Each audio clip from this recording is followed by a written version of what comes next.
அதாவது மேடம் சொன்ன மாதிரி இதே மாதிரி என்னுடைய பையனுக்கு இந்த நிலைமை வந்தது.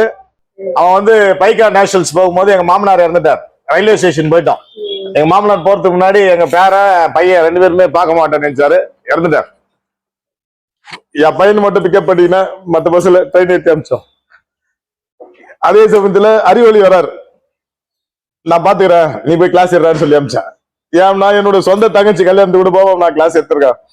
என்னோட ஸ்டூடெண்ட்ஸ் நிதி இந்த பொண்ணுக்கு பாத்தீங்கன்னா 2 கண்ணு தெரியாத பசங்களை எல்லாம் கூட்டு போயிட்டு 10 பசங்களை அவன் அப்பா அம்மா என்ன நம்பி 15 நாள் அனுப்பிச்சாங்க கூட. ஒரு கேர்ள்ஸ் அனுப்புறது சாதாரண விஷயம் கிடையாது. நான் இந்த கேர்ளோட நான் கேர்ள்ஸ் திட்டுறது நிறுத்திக்கிட்டேன். அதுக்கப்புறம் இன்னொரு கேர்ள் வரும்போது திட்டுறதுக்குன்னே இந்த பொண்ணை கூட்ட நிக்க வைப்பேன். நிக்க வச்சு அந்த பொண்ணை திட்ட வச்சு அது 5 நாள் இல்ல 10 நாள் 1.5 மாசம் ட்ரைனிங்ல இருந்து ஸ்டேட் 3rd பிளேஸ் வச்சு அதுக்கான ஷீல்டுக்காக நானு எங்க ஃப்ரெண்ட்ஸ் சாரோட இது போட்டோஸ் எல்லாம் இந்த மெமரிஸ் கொடுத்தோம். மேடம் எல்லாம் கொடுத்தோம். அந்த என்ன சொல்லுவாங்க, நீல் ஆர்ட்ஸ் வந்து டிலே பண்றான் சார், நீங்க வந்து 1 மாசத்துக்கு முன்னாடி கொடுக்கணும், 15 நாள் முன்னாடி கொடுக்கணும், நீங்க டிலே பண்ணிட்டாங்க. இருந்தாலும் எங்களுடைய நட்புக்காக எங்க மேடம் எல்லாமே வந்தாங்க. நீ மேடம் வரமாட்டாங்கன்னு நினைச்சாங்க, திரும்ப போன் பண்ணி நமக்காக வந்தாங்க. நான் எங்க ஸ்டூடெண்ட்ஸ் கிட்ட சொல்றது என்னன்னா, உங்களுக்கு ஏதாச்சும் நாங்க தப்புன்னு அவங்க அப்பா அம்மா கிட்ட சொல்லுங்க. அவங்க அப்பா அம்மா வந்து எங்க பசங்க தப்புன்னு நம்ம சொல்றோம். ஆனா ஒரு லெவலுக்கு மேல நாங்க ப்ரெஷர் பண்ண முடியாது குழந்தைங்கள, அதுல மீறி நாங்க எடுக்கிறோம். அதே மாதிரி இந்த நேஷனல்ஸ் லெவலுக்கு போற ஒரு கேர்ள்ஸ் போறது தமிழ்நாட்டுல வேலூர் டிஸ்ட்ரிக்ட்ல பாய்ஸுக்கு ஈக்குவலா கேர்ள்ஸ் இல்ல, கேர்ள்ஸுக்கு ஈக்குவலா பாய்ஸ் வரல. என்ன எவனும் எங்க இதுல வந்து ஆல்ரெடி வந்து நேஷனல்ஸ் அடிச்சிருக்கான் பையன், நேஷனல்ஸ் போயிருக்காங்க பசங்க. அவங்களுக்கு வந்து ஏதாச்சும் ப்ராப்ளம் எங்களால் நாங்க வளர முடியலன்னா கோச்சஸ் கிட்ட கேட்கறாங்க, நாங்க டிஎஸ்ஓ கிட்ட கேட்கறோம், நாங்க போய் யூனிவர்சிட்டியில பண்றோம். இதனால கொஞ்சம் மிஸ் ஆச்சுன்னா நாங்க அரெஸ்ட் ஆகிறதுக்கு எல்லாம் சான்சஸ் எல்லாம் இருக்குது. அது மீறியும் எங்களை அரெஸ்ட் பண்ணாலும் பரவாயில்ல, அந்த குழந்தைங்க ஏதாச்சும் வரணுன்றதுக்காக நாங்க சாதிக்கிறோம். அதுக்கு மேல கடவுள் தான் எங்களை காப்பாற்றணும். இது வந்து காலையில வந்துட்டு எங்க தெரியுமா, வெடிகால 3:30 மணிக்கு ஏறும். எங்க ஏலகிரியில 3:30 மணிக்கு ஏறி 7 மணிக்கு என்கிட்ட கிளாஸ்க்கு வரும். நான் போயிட்டு அதுகிட்ட வந்து சொல்லுவேன், நீ எங்கிருந்து வர ஏது வர அந்த காரணத்துல என்கிட்ட சொல்லுவேன். 7 மணி எனக்கு கிளாஸ் இருக்கணும்னு சொல்லுவேன். பாத்தீங்கன்னாக்கா 6 மணிக்கெல்லாம் வந்து கது தொட்டு மாஸ்டர் அப்படின்னு கைத்தட்டு. உண்மையில எதுக்கு சொல்லுறேன்னா, எங்களுக்குள்ள ஒருத்தர் ஸ்டார்ட் இருக்கும். விவேகானந்தர் என்ன சொல்றாரு அப்படின்னு பாத்தீங்கன்னா, ஒவ்வொரு மாணவனுக்கும் ஒவ்வொரு ஆசிரியருக்கும் நல்ல மாணவன் கிடைப்பதில்லை, நல்ல மாணவனுக்கு நல்ல ஆசிரியர் கிடைப்பதில்லை. ஆனா நல்ல மாணவன் இருக்கிறான் அப்படின்னா ஆசிரியர் அவனை சென்று அடிவார். நான் இங்கிருந்து போயிட்டு வாணியம்பாடுல இருந்து ஒரு பையனை கொண்டு வந்து எடுத்து அவன் இன்னைக்கு கேலோ இந்தியால கோல்டு மெடல் அடிச்சு 3rd பிளேஸ் வச்சு 1 லட்ச ரூபாய் கேஷ் அவார்டு வாங்கினான். அது அண்டர்ஸ்டாண்ட் புரியுதா சொல்றது. அதே மாதிரி இவங்க ஸ்டூடெண்ட்ஸ் எடுக்கிறாங்க. எந்த ஒரு நல்ல பையன் நான் வீட்டுக்கு போய் இது பண்ணி அவனை டிஎஸ்ஓ கிட்ட சொல்லி அவனை ரெக்கமெண்ட் பண்ண வச்சு அவனை எஸ்டிஐடியில கொண்டு போய் நாங்க சேர்க்க வைக்கிறோம். அதே மாதிரி செலக்ஷன் ட்ரையல்ஸ்ல சேர்க்க வைக்கிறோம். மேடம் கிட்ட பொறுத்த வரைக்கும் என்னன்னா, உழைச்சிச்சுனாக்கா ரெக்கமெண்டே கிடையாது. நான் இந்த பொண்ணு ஏஞ்சிக்குவான், இந்த பொண்ணு 2 பேர் விட்டுட்டு நான் பாட்டுக்கு எங்க போயிட்டேன், திருப்பதி போயிட்டேன். திருப்பதி போகும்போது ஒரிஜினல் பிளேயர் 800 மீட்டர்ஸ் ஓட்னியா செலக்டட், ஓட்லியா ரிஜெக்டட், கோ உகர் சிடம். அவன் அடிக்கிற மாதிரி அவன் நல்ல பிளேயர் ஆகட்டும் சார், என்ன உங்க பேர் கெட்டு போயிடும் சார் அப்படிம்பாங்க. அதனால அவங்க அந்த ஸ்ட்ரெயிட் ஃபார்வர்ட். நாங்களே நிறைய வாட்டி அவங்களை தப்பு பண்ணிக்கிறாங்க, நாங்க தப்பு பண்ணிக்கிறோம்.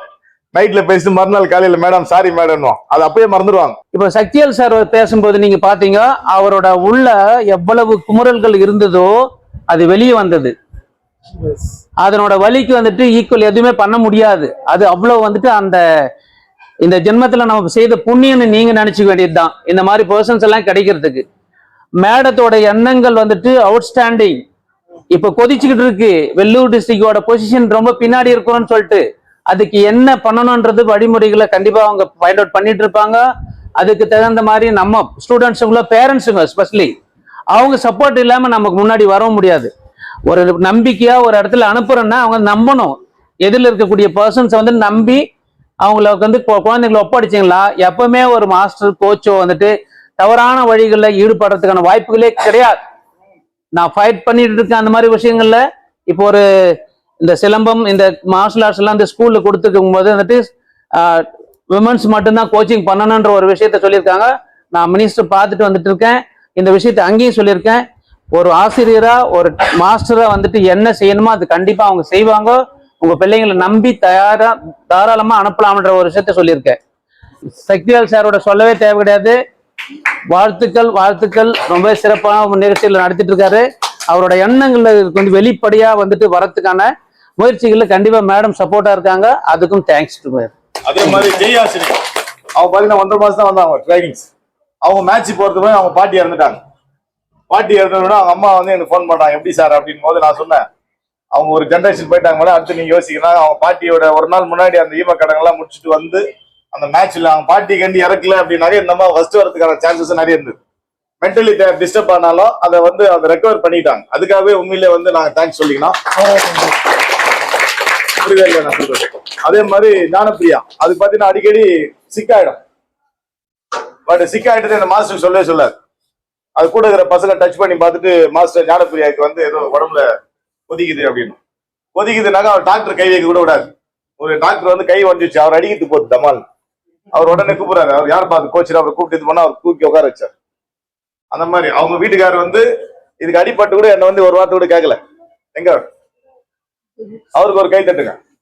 அவர் கடைசி நேரத்துல வரும்போது ஆமா ஆமா உள்ள அது பிராக்டிஸ் பண்ண வரும்போது பாத்தீங்கன்னா எனக்கு கால் அடிபட்டது, என்னால எந்திரிச்சு நடக்க முடியல. அது கூட வர கேர்ள்ஸ் யாருமே இல்ல. உடனே அவர் சொன்னாரு என்னதான் வழினாரு, வேற வழி இல்லை நீங்களே தான் நிக்கணும்னு தூக்கி அவங்க வீட்டுக்கு தம்மு கீழே தூக்கி போட்டு விளையாடி எல்லாம் இது பண்ணுச்சு. அது உண்மையில எதுக்கு சொல்றேன்னா எங்களுக்கு அந்த கால் வலினாலும் நான் 3 கிலோமீட்டர் ஒரு இடத்துல நடக்கிறேன். ஒரு கால் இழுத்து தான் நடந்தேன் அடிபட்டு. நான் வந்து ஜூடோல வந்து 20 வருஷம் ஆச்சு நான் பிளாக் பெல்ட் எடுக்கிறேன். எத்தனை வருஷம் ஆச்சு? ஆனா நான் இன்னைக்கு 1000 பேரை வந்து பிளாக் பெல்ட் லெவல்ல உருவாக்கிடுவேன் ஜூடோ பசங்களை. புரியுதில்ல? இன்னைக்கே வந்து கிட்டத்தட்ட ஒரு 50 பேர் பிளாக் கிரேடிங் கொடுத்துருவாங்க. நான் படிக்கும் போதெல்லாம் அவ்வளவு சீக்கிரம் கிரேடிங் கொடுக்க மாட்டாங்க. பட் இப்போ வந்து நான் எல்லாருக்கும் அதை ப்ரொமோட் பண்றேன். நீங்களும் அந்த கேமை வந்து ஸ்பெண்ட் பண்ணுங்க. தேங்க்யூ. நீ ஹார்ட் ஒர்க் பண்ணாதான் ஜெயிக்க முடியும். டீம் கேம்னா அப்படி இல்லை. ஃபுட்பாலோ பாஸ்கெட் பாலோ வாலிபாலோ நீ அன்னைக்கு நல்லா விளையாடலன்னா டே பிளேயர். நீ அன்னைக்கு நல்லா விளையாடலன்னா கூட உன் ஃபார்வர்டோ உன் பேக்கோ நல்லா விளையாட்டா இல்ல கோல் கீப்பர் நல்லா விளையாட்டா டீம் ஜெயிச்சிடும். ஆனா உனக்கு அப்படி இல்லை. நீ கண்டிப்பா ஹார்ட் ஒர்க் பண்ணணும். எல்லா கிளாஸும் நீங்க அட்டன் பண்ணணும். நாங்கெல்லாம் பிளேயரா இருந்தப்ப மார்னிங் அண்ட் ஈவினிங் 2 நேரம் கம்பல்சரி நாங்க பிராக்டிஸ் இருப்போம். எங்களுக்கெல்லாம் கிரவுண்டுக்கே போலன்னா காலையில பைத்தியமே பிடிச்சிடும். ஏதோ மிஸ் ஆகுதுங்கிற மாதிரி பைத்தியமே எங்கேயோ பார்த்துட்டு ஏதோ பேசிட்டு இருப்போம். என்னன்னா எங்க மைண்டு பூரா கிரவுண்ட்ல இருக்கும். பப்ளிக் எக்ஸாம் எழுத போயில கூட நான் ஸ்டேடியம் போய் கொஞ்ச நேரம் உட்கார்ந்து இருந்துட்டு தான் போய் எழுதுனேன். ஏன்னா இல்லைன்னா படிச்சதெல்லாம் மறந்து போயிரும் கிரவுண்ட நினைச்சு அந்த மாதிரி தான். அதே மாதிரி ஒரு 30-35 இயர்ஸ்க்கு முன்னாடி நான் ஃபுட்பால் கேம் என்னோட ஸ்பெஷலைசேஷன் ஃபுட்பால். நான் வந்து தமிழ்நாட்டுல ஃபர்ஸ்ட் விமன் லேடி கோச், முதல் பெண் கால்பந்து பயிற்றுனர். மேடம் நானும் வந்து ஹரியானால இருந்தோம். எல்லா இடமும் நாங்கெல்லாம் டீமை கூட்டிட்டு போய் வின் பண்ணி கொண்டாந்து இருக்கோம். இப்ப நான் வந்து ஜெயலலிதா அம்மா அப்பாயின்மெண்ட், டைரக்ட் அப்பாயின்மெண்ட். நான் தான் முதல் கோச்சுங்கிறனால தமிழ்நாட்டுல. அதனால நீங்க வந்து ஸ்போர்ட்ஸ் பண்றியா கண்டிப்பா ஏதாவது சாதனை பண்ணணும். இல்லையா ஸ்போர்ட்ஸ் தூக்கி போட்டு படிக்க போயிடும். பண்ணா யூ ஹேவ் டு அச்சீவ். நீ டைம் ஸ்பெண்ட் பண்ணணும், நீ டெடிகேட் பண்ணணும். எனக்கு நல்லா இன்னைக்கு வரைக்கும் ஞாபகம் இருக்கு. 2 பிள்ளைங்க ராதிகா கலையரசி என்னோட 2 ஸ்டூடெண்ட்ஸ். 2 குட்டி பிள்ளைங்க, நிறைய குட்டி பிள்ளைங்க. நான் வந்து காஞ்சிபுரத்துல ஸ்டேடியம் பக்கத்துல உள்ள குட்டி குட்டி குடிசை வீட்டுல இருந்து புடிச்சுக்கிட்டு வந்து கோச்சிங் கொடுத்தது. அந்த 2 பிள்ளையும் இன்டர்நேஷனல் போனாங்க. நம்ம தமிழ்நாட்டுல ஒரு பிள்ளை இன்டர்நேஷனல் போறதே கஷ்டம். கேம்ப் வரைக்கும் வச்சிருப்பாங்க, அப்புறம் கேம்ப்ல தள்ளி விட்டுருவாங்க. ஏன்னா நமக்கா ஃபைட் பண்ண யாருமே கிடையாது. பட் அந்த 2 பிள்ளையும் கேம்ப் அட்டன் பண்ணி கேம்ப்ல இருந்தும் வெளியில தூக்கி போட முடியாம தே ஆர் டூயிங் மேஜிக்னு சொல்லி அந்த 2 பிள்ளை, ஒரு பிள்ளை இந்தியா ரெப்ரசன்ட் பண்ணி போறதே கஷ்டம். 2 பிள்ளையும் இந்தியா ரெப்ரசன்ட் பண்ணி போச்சு. மலேசியா போய் மலேசியா மேல கோல் அடிச்சுட்டு வந்துச்சுங்க. அது எப்படின்னா அதுக்கு பின்னாடி என்ன இருக்குன்னு பாத்தீங்கன்னா, அந்த கலையரசிங்கிற பொண்ணு இந்த நீங்க எல்லாம் குட்டி குட்டி பிள்ளைங்களா இருக்கீங்கல்ல, இப்ப உங்க கோச் எல்லாம் இருக்கல, வந்து யாராவது வந்து என்ன ஆக போறேன்னு கேட்டா கோச் ஆக போறேன்னு தான் சொல்லுங்க. இது 2மே இன்னைக்கு கோச் ஆகி திண்டுக்கல்ல வேலை பார்க்குது, கவர்மெண்ட் ஜாப் வாங்கி. இப்ப போட்ட அப்பாயின்மெண்ட்ல கோச் ஆகி வேலை பார்க்குது. அந்த பொண்ணு என்னன்னு பாத்தீங்கன்னா, நாங்க கடலூர்ல கேம்ப் அட்டன் பண்ணிட்டு இருக்கோம் நேஷனல்ஸ் போக. பை காட்ஸ் கிரேஸ் நான் ஒரு 10 டீம் கூட்டிட்டு போயிருக்கேன். 10மே நாங்க மெடல் அடிச்சு தான் வந்திருக்கோம். சாருக்கே தெரியும். சார் கூட போனப்ப கூட நாங்க மெடல் அடிச்சு தான் வந்தோம். அதனால மேடம் இருக்கிற nationals girls gold medalist national level. அப்புறம் அந்த பொண்ணு பாத்தீங்கன்னா, நாங்க சாப்பிட்டு வர்றோம் கடலூர்ல, எனக்கு ஒரு போன் வருது. அவங்க அப்பாவுக்கு முடியல, ரொம்ப சீரியஸா இருக்காரு. செங்கல்பட்டுல இருந்து காஞ்சிபுரம் காஞ்சிபுரத்துல இருந்து செங்கல்பட்டு கூட்டிட்டு போயிட்டாங்க. உயிரோட இருக்காரான்னு தெரியல மேடம், ஆம்புலன்ஸ்ல கூட்டிட்டு போறாங்கன்னு சொன்னாங்க. சரின்ட்டு நான் டிஎஸ்ஓட்ட சொல்லிட்டு நைட்டே கிளம்புறேன் அந்த பிள்ளைய கூட்டிட்டு. 6 மணிக்கு நான் திருப்பி கிரவுண்ட்ல இருக்கணும் பிள்ளைங்களுக்கு கோச்சிங்க்கு. சார் நான் நைட்டு கொண்டு போய் அந்த பிள்ளைய விட்டுட்டு வரேன்னு. நாங்க வந்து இறங்குறோம், ஒரு 2 மணி போல வந்து இறங்குறோம் செங்கல்பட்டுல. இறங்கி ஹாஸ்பிட்டல் எல்லாம் பார்த்துட்டு நான் டாக்டர்கிட்ட கேட்கிறேன், டாக்டர் இது என் ஸ்டூடெண்ட், அவங்க அப்பா பொழப்பாரா? இல்ல 24 ஹவர்ஸ்க்கு அப்புறம் தான் மேடம் சொல்ல முடியுங்கிறாங்க. சரி நான் டக்குன்னு அடுத்த பஸ்ஸை பிடிச்சா தானே நான் வந்து சேர முடியும். நான் இப்படியே அந்த பிள்ளைய பார்த்துட்டு சொல்றேன், கலை ஒன்றும் இல்லடா, மேடமோட அப்பாவுக்கே முடியலனாலும் மேடம் நேஷனல்ஸ் போக மாட்டேன், ஒன்றும் இல்லை, நீ அடுத்த நேஷனல்ஸ் விளையாண்டுக்கலாம்டா, அப்படின்னா கொஞ்ச நேரம் இப்படியே என்ன பார்த்துட்டு என்ன மேடம் எங்க அப்பா செத்து போயிருவாருன்னு நினைச்சீங்களா, செத்த ஐஸ் பாக்ஸ்ல வைக்க சொல்லுங்க மேடம், நான் வந்து பாத்துக்கிறேன் எங்க அப்பாவன்னு சொல்லி நேஷனல் வந்து அப்படி டெடிகேட்டிவா வந்தனாலதான் என்னோட பிளேயர்ஸ் எல்லாம் பாத்தீங்கன்னா ரொம்ப இமோஷனல், ரொம்ப அட்டாச்சு. அடி சாத்தியும் எடுத்துருவேன், செல்லமாவும் வச்சுக்குவேன். அடிச்சாதான் எங்க பீரியட்ல எல்லாம் அடிக்கல, உங்க பீரியட்ல எல்லாம் அடிக்க முடியாது. எங்க பீரியட்ல எல்லாம் நாங்க அடிச்சுதான் சொல்லி கொடுப்போம். 2 தடவை தப்பா பண்ணிச்சுன்னா 3வது தடவை அடி சாத்தி எடுத்துருவோம். என்ன அதனாலதான் அதெல்லாம் இந்தியா விளையாட முடிஞ்சிச்சு. அந்த பொண்ணு அததான் கேப்டனா போட்டேன், அதுதான் வந்துச்சு நேஷனல்ஸ்ல கேப்டனா போட்டேன். அந்த நேஷனல்ஸ்ல தான் அதுக்கு வந்து இந்தியா கேம்ப் கிடைச்சு இந்தியா ரெப்ரசென்ட் பண்ணுச்சு. இன்னொன்னு ராதிகாங்கிற பொண்ணு சொன்னேன்ல, 2 பேரும் தான் ஒன்னா போனாங்கன்னு. அந்த ராதிகாங்கிற பொண்ணு என்னன்னா தமிழ்நாடு செலக்ஷன் நடந்துட்டு இருக்கு. பொதுவாவே எங்க ஹாஸ்டல் நான் அப்ப எல்லா பிள்ளைகளும் கூட்டிட்டு திண்டுக்கல் போயிட்டேன். திண்டுக்கல்ல ஹாஸ்டல் ஆரம்பிச்சாங்க, ஸ்போர்ட்ஸ் ஹாஸ்டல். எங்க எல்லா பிள்ளைகளும் செலக்ட் ஆயிடுச்சு, எனக்கும் டிரான்ஸ்பர் பண்ணிட்டாங்க, அங்க போயிட்டோம். அப்ப பொதுவா எந்த செலக்ஷன்னாலும் எங்க ஹாஸ்டல் பிள்ளைங்க சூப்பர் அவுட்ஸ்டாண்டிங்கா விளையாடுங்க, யாரும் சொல்ற அளவுக்கு விளையாடாது. அப்படி யாரும் இந்த பிள்ளைக்கு சும்மா மேடம் செலக்ஷன் கொடுத்துட்டாங்கன்னு சொல்ற அளவுக்கே கிடையாது. ஏன்னா நாங்க வந்து மேட்ச் விளையாடுறதே பாய்ஸோட தான் நான் மேட்ச் போடுவேன். அப்பதான் ஃபாஸ்ட் இம்ப்ரூவ்மெண்ட் இருக்கும்னு சொல்லிட்டு. அப்ப அந்த பொண்ணு என்ன செஞ்சிச்சுன்னா, ஒரு குட்டி அந்த குடத்தோட மூடி இருக்குல்ல, அந்த மூடியில இப்படி ஒரு 4-5 முட்டாய் எடுத்துக்கிட்டு வந்து செலக்ஷன் நடந்துட்டு இருக்கு, வாட்டர் பிரேக்கு, ஆபீஸ் ரூம்ல உட்காந்து இருக்கேன். அப்ப முட்டாய் எடுத்துட்டு வந்துச்சு. என்னன்னு கேட்டேன், பர்த்டே இருந்துச்சு. பலாருன்னு ஒரு அரை விட்டேன், நீ என்ன சாதிச்சுட்டான்னு பர்த்டே கொண்டாடுறேன்னு. எங்க டிஎஸ்ஓ பயங்கர சண்டை என் கூட. இப்படியா ஒரு பிள்ளை பர்த்டே சாக்லேட் எடுத்ததா பலாருன்னு அரைஞ்சு விட்டு அனுப்புறேன். என்ன பயங்கர திட்டாரு. சார் அவன் இந்தியா விளையாடுவாங்க, அவன் விளையாட மாட்டாங்கிறாரு எங்க டிஎஸ்ஓ. அவன் விளையாடுவா சார், பாருங்க இன்னும் கொஞ்ச நேரத்துல பாருங்க அவன் லிஸ்ட்ல பேர் வந்துரும், அவன் விளையாடுவா பாருங்க. விட்ட அறையில போய் அப்படி பைத்தியம் முடிச்ச மாதிரி விளையாடுது. எல்லாரும் மேடம் அந்த பிள்ளைக்கு செலக்ஷன் கொடுக்கலன்னா அவ்வளவுதான் உங்களை அப்படிங்கிற அளவுக்கு ஆக்கிட்டாங்க என்ன. அப்படி வந்து வெறியா விளையாடணும், வெறியா செலக்ஷன் வாங்கணும், நீங்க வந்து இந்தியா ரெப்ரசன்ட் பண்ணணும். உங்க கோச்சஸ் எல்லாம் எவ்வளவு கஷ்டப்படுறாங்க, நீங்களும் 50% போடணும். உங்க கோச் 50% போட்டா நீங்க 50% போகணும். கல்யாணத்துக்கு போறேன், காது குத்துக்கு போறேன், செத்த வீட்டுக்கு போறேன், இந்த மாதிரி உங்க ஃபங்க்ஷன்ஸ் எல்லாம் நீ டெடிகேட் பண்ணாதான் நீ பிளேயர் ஆக முடியும். நீ எதுவுமே டெடிகேட் பண்ணலாம்னா வராது. உங்க கோச் எந்த டைப் பிராக்டிஸ் சொல்றாங்களோ கோச்சுக்கு முன்னாடி நீங்க வந்து நிக்கணும். அந்த மாதிரி எல்லாம் ஹார்ட் ஒர்க் பண்ணி டெடிகேட்டிவா இருந்தா தான் நீங்க எல்லாம் வர முடியும். நாங்களும் கோச்சுக்கு முன்னாடி வந்துருவோம். கோச்சுக்கு முன்னாடி வந்து நாங்க வார்ம் அப் பண்ணி நாங்க ரெடியா நிப்போம். 30 வருஷத்துக்கு முன்னாடி நான் மதுரையில விளையாடையில எல்லாரும் சொன்னாங்க, இந்த பிள்ளை விளையாடுது, ஃபுட்பால் விளையாடுது, இது என்ன சாதிக்க போகுது, பாய்ஸ் ஃபுட்பால் விளையாண்டாலும் பரவாயில்ல. எனக்கு நான் வந்து விளையாடுறது என்னோட டீம் பிளேயர்ஸ் எல்லாம் பாத்தீங்கன்னா police team, reserve line police team, hostel team, இந்த மாதிரி பாய்ஸ் ஆடுறது. நான் ஒரே ஆள ஸ்டேடியத்துக்கு போற ஒரே பொம்பளை பிள்ளை நான் தான் மதுரையில.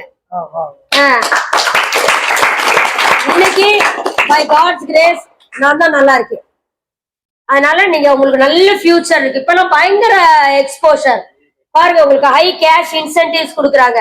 எங்க வெயிட் லிஃப்டிங் ஹாஸ்டல்ல ஒரு பையன் காமன்வெல்த் சில்வர் மெடலிஸ்ட், முதல் நாள் 10 மணிக்கு போன் பண்றேன் எங்க டிபார்ட்மெண்ட்டுக்கு, இந்த மாதிரி வின் பண்ணி வந்திருக்கான் அப்படின்னு சொல்லி. அடுத்த நாள் 10 மணிக்கு உதயநிதி ஸ்டாலின் சார் கூப்பிட்டு 5 லட்சம் ரூபாய் கொடுத்துட்டார்.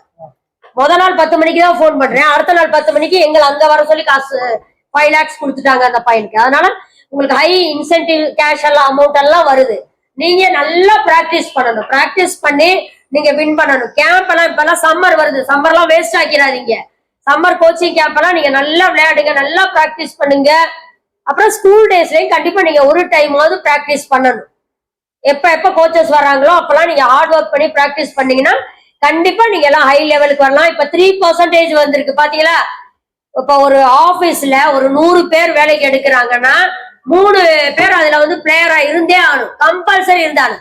அதுலயும் ஃபர்ஸ்ட் முந்தா நேத்து ரெங்கநாயகிங்கிற பொண்ணு ஃபுட்பால்ல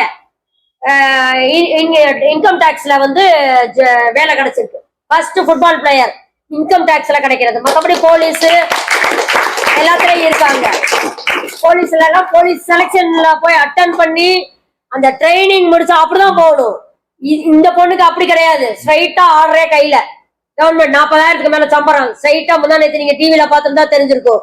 ஃபுட்பால் பிளேயர் ரெங்கநாயகி, அது வந்து என்னோட ஸ்டூடெண்ட். நான் எப்படின்னா என் பேரே வில்லேஜ் கோச். நான் வந்து கவர்மெண்ட் ஸ்கூல் பசங்க கவர்மெண்ட் ஸ்கூல் பசங்களை தூக்கி விடுறதுக்கு யாரும் இல்லை. சிபிஎஸ்சி மெட்ரிகுலேஷனுக்கெல்லாம் எப்படியாவது லைஃப்ல வந்துக்குவாங்க. ஏன்னா அவங்க கொஞ்சம் ரிச்சுங்கிறனாலதான் ஃபீஸ் கட்டி படிக்க வைக்கிறாங்க. ஸோ அந்த குழந்தை ஸ்கூலுக்கு நான் வந்து ஒரு கிராமத்துக்குள்ள போய் கோச்சிங் கொடுப்பேன். சென்னமநாயக்கன்பட்டிங்கிற கிராமத்துல போய் நான் கோச்சிங் கொடுத்து அங்கிருந்து கொண்டாந்த டீம்ல இருந்து உருவான பிளேயர்ஸ் தான் நேஷனல்ஸ் விளையாண்டு, யூனிவர்சிட்டி விளையாண்டு, சீனியர் நேஷனல்ஸ் வின் பண்ணி முந்தானத்து டிவில நீங்க பாத்துருக்கலாம். ஒரு பொண்ணு ஜாப் வாங்குச்சு, அது வந்து என்னோட ஸ்டூடெண்ட். பாரு, ஒரு கிராமத்துல இருந்து வந்த பொண்ணு இன்னைக்கு லைஃப்ல நல்லா வர முடியுதுன்னா நீங்க எல்லாம் சிட்டில இருக்கீங்க, உங்களுக்கு ஈஸிலி எல்லாம் அவைலபிள். உங்களுக்கு நீங்க எப்ப வந்தாலும் உங்களுக்கு எல்லாம் ஸ்டேடியம் அவைலபிளா இருக்கு. சரியா? கோச்சிங்க்கு நீங்க வரலாம். காம்படிஷனுக்கு மட்டும்தான் சார் நீங்க பே பண்ணணும். நீங்க கோச்சிங் எப்பனா வந்துக்கலாம். நீங்க இண்டோர் யூஸ் பண்ணிக்கலாம். ஸ்விம்மிங் பூல் இருக்கு, ஸ்விம்மிங் பூல் ஃப்ரீயா இருக்கு. ஓகேயா? யாருக்கு இருக்கு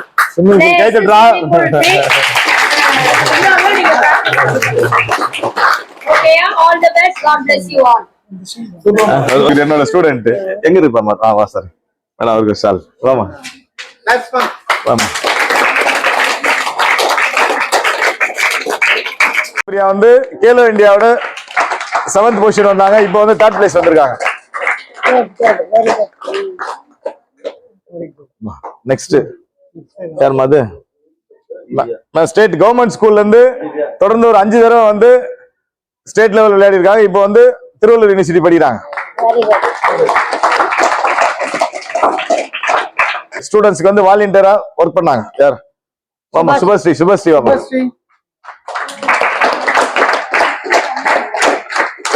ரம்யா வாமா. இவங்களும் அதே மாதிரி volunteers, blind students, deaf students. வாமா வா சார். அருள் நம்பி சார். சாரை பத்தி தெரியல சார்? ஆமா, வரல, பிரிண்டில் வரல. உங்களுக்கு அவருக்கு 2-4 பேர் பிரிண்டிங் வரல. சங்கமித்ரா ஸ்டார்ட். இவங்க வந்து பிளைண்ட் அண்ட் டெஃப் ஸ்டூடெண்ட்ஸ்க்கு வாலண்டியர்ஸா ஒர்க் பண்ணாங்க.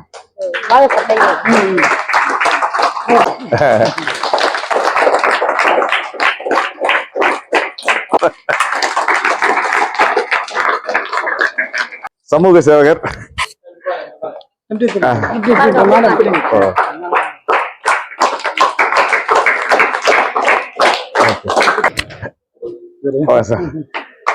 Thank you. Sir. Thank you. Thank you. Thank you. Thank you.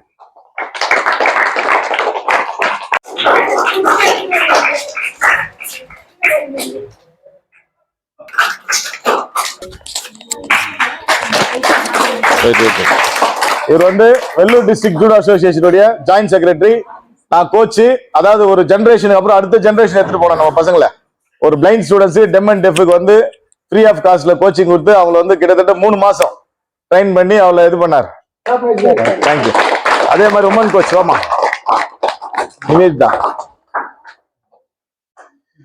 இவங்க வந்து அதே மாதிரி பிளைண்ட் அண்ட் டெஃப் ஸ்டூடெண்ட்ஸ்க்கு வந்து ட்ரெயின் பண்ணி பஞ்சாப் வரையும் கூட்டு வந்தாங்க. Very good. வாமா. ஆக்சிலியம் ஸ்கூல் வாமா. 3rd place ma'am. State level RDS PDS கேம்ல 3rd பிளேஸ்.